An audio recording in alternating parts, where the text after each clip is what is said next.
مرنے کے بعد مردہ اپنے گھر والوں کو کتنے سال تک یاد کرتا ہے اور روتا ہے؟ جاننے کے لیے ویڈیو کو آخر تک لازمی دیکھیے گا۔ بسم اللہ الرحمن الرحیم۔ دنیا اور آخرت کے بعد ایک اور عالم ہے جس کو برزخ کہتے ہیں۔ مرنے کے بعد اور قیامت سے پہلے تمام انس و جن کے ارواح حسب مراتب اس میں رہنا ہوتا ہے اور روح کہیں بھی ہو جسم کے ساتھ اس کا تعلق رہتا ہے۔ قبر پر آنے والے کو پہچانتی ہے اور یہ کہنا کہ فلاں کی روح فلاں کے اندر چلی گئی یا اس نے دوبارہ جنم لیا، یہ عقیدہ قرآن و حدیث کے خلاف ہے۔ حدیث شریف میں ہے، جب مسلمان مرتا ہے اس کی راہ کھول دی جاتی ہے، جہاں چاہے جائے۔ سعید بن مسیب رضی اللہ تعالی عنہ سے مروی ہے، حضرت سلیمان فارسی عبداللہ بن سلام رضی اللہ تعالی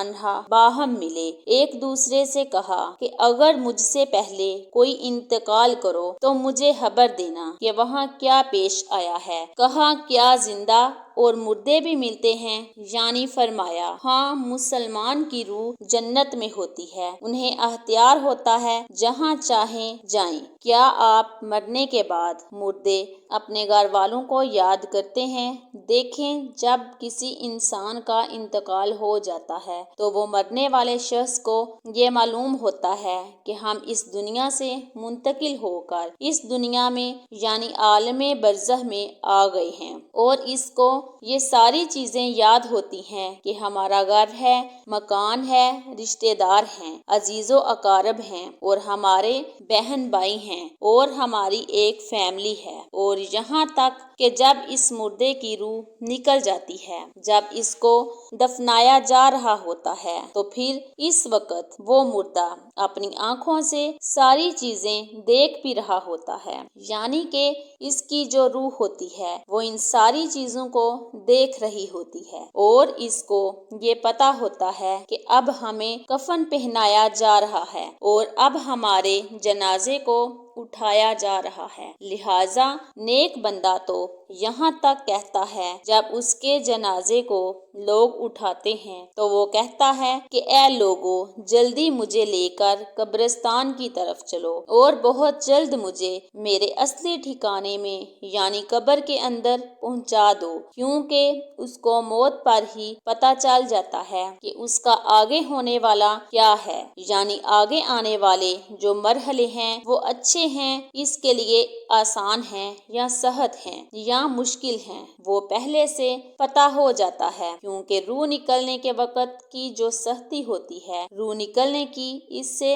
مردے کو محسوس ہو جاتا ہے، تو مومن بندہ کہتا ہے مجھے جلدی لے کر چلو اور مجھے قبر کے اندر اتار دو، میرے اصلی ٹھکانے تک پہنچا دو، کیونکہ آقا علیہ السلام نے ارشاد فرمایا دنیا مومن کی قید خانہ ہے اور کافر کے لیے جنت ہے، اور جو گناہ گار، فاسق، فاجر، بے نمازی انسان ہوتا ہے وہ چیخ چیخ کر یہ کہنے کی کوشش کرتا ہے کہ اے لوگو، تم مجھے کہاں لے کر جا رہے ہو؟ میرے بچوں، اپنی فیملی سے کہتا ہے اپنے بچوں کے لیے بہت زیادہ کمایا اور ان کے لیے گھر مکان بنایا، اور اب تم ہمیں ہمارے گھر سے نکال کر اندھیری قبر کوٹری کے اندر کہاں لے ڈالے جا رہے ہو؟ اسے بہت گھبراہٹ ہو رہی ہوتی ہے تو وہ اپنی زبان حال سے کہنے کی کوشش کرتا ہے کہ اے لوگو، مجھے مت لے کر جاؤ۔ بہرحال اس کو جب قبر کے اندر رکھ دیا جاتا ہے تو اس کو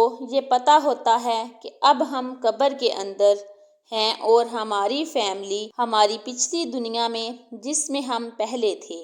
وہاں ہماری فیملی اور ہمارے رشتہ دار موجود ہیں، یہاں تک کہ جب کوئی انسان اپنے کسی مردے کی قبر پر جاتا ہے تو وہ مردہ اس قبر پر آنے والے کو پہچان بھی لیتا ہے کہ یہ ہمارا فلاں شخص ہے۔ اگر باپ قبر کے اندر ہے تو وہ پہچان لیتا ہے کہ ہماری قبر پہ آیا ہوا ہمارا بیٹا ہے، ہمارا بھائی ہے، ہمارا رشتہ دار ہے، لیکن اگر وہ اپنے گناہوں کی وجہ سے سزائیں بھگت رہا ہوتا ہے قبر میں تو پھر وہ پہچان کر بھی اس کا کوئی توجہ اور دھیان اس کی طرف نہیں ہوتا ہے۔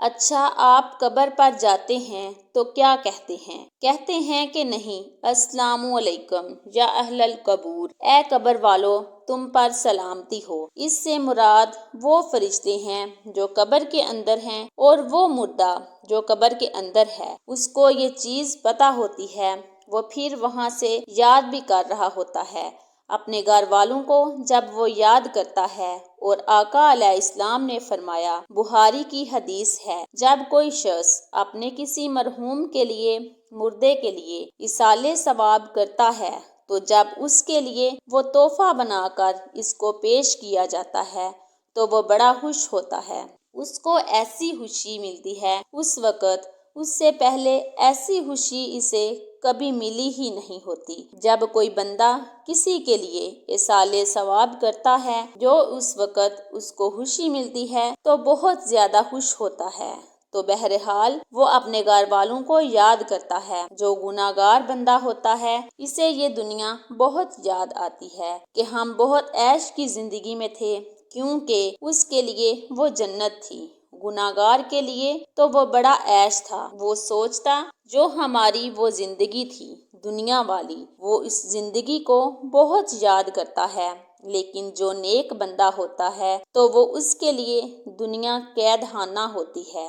اور جو قبر عالم کی زندگی ہے، یعنی قبر کی زندگی، برزخی زندگی، وہ اس کے لیے جنت والی زندگی ہوتی ہے، کیونکہ اس کے لیے قبر میں جنت کا بچھونا بچھا دیا جاتا ہے۔ نیک بندے کے لیے قبر میں جنت کی کھڑکی کو کھول دیا جاتا ہے، اس کو جنت کا لباس پہنا دیا جاتا ہے، جنت کی خوشبوئیں قبر کے اندر محسوس کرتا ہے۔ وہ نیک انسان جو نیک مردہ ہوتا ہے وہ بڑی راحتوں میں ہوتا ہے، تو اس کے بعد اس کو دنیا کی کسی طرح کی کوئی ٹینشن، کوئی فکر پریشانی نہیں ہوتی۔ اب وہ اپنی زندگی میں ہوتا ہے جس میں اس کا اصلی ٹھکانہ ہے، تو وہ اسی میں خوش رہتا ہے۔ اور کچھ نیک لوگ ایسے ہوتے ہیں، جب ان کا انتقال ہوتا ہے تو ان کو ایسے سلا دیا جاتا ہے کہ جیسے نئی نویلی دلہن ہوتی۔ کچھ کی روحیں پرندوں کے فوٹو میں رہتی ہیں۔ تو بہرحال نیک بندہ جو ہے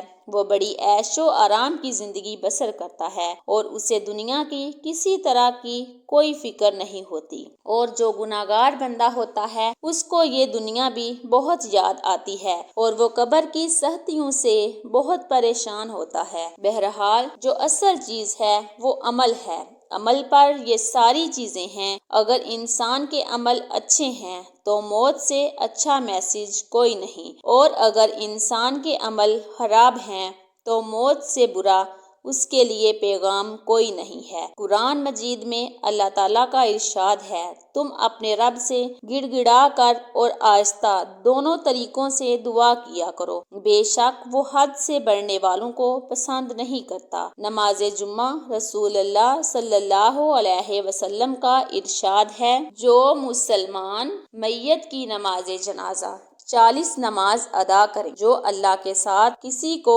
شریک نہیں ٹھہراتے، تو اللہ تعالیٰ اس میت کے حق میں ان کی سفارش کو ضرور قبول فرماتا ہے۔ دوسری روایت میں آپ صلی اللہ علیہ وآلہ وسلم کا ارشاد ہے، جس میت کی نماز جنازہ امت مسلمہ کے سوا 100 افراد ادا کر کے اس کی شفاعت کرتے ہیں تو ان کی سفارش اس میت کے حق میں قبول کی جاتی ہے۔ امام ابن قیم رحمۃ اللہ فرماتے ہیں، نماز جنازہ کا مقصد میت کے لیے دعا ہے۔ قبر کے پاس کھڑے ہو کر دعا اور طلب مغفرت کرنا۔ حضرت عبداللہ بن عمر رضی اللہ تعالی عنہ کی روایت ہے کہ رسول اللہ صلی اللہ علیہ وآلہ وسلم جب میت کو قبر میں رکھتے تو فرماتے، بسم اللہ وعلی سنت رسول اللہ، اللہ تعالیٰ کے نام سے اور رسول صلی اللہ علیہ وسلم کے طریقے پر۔ نیز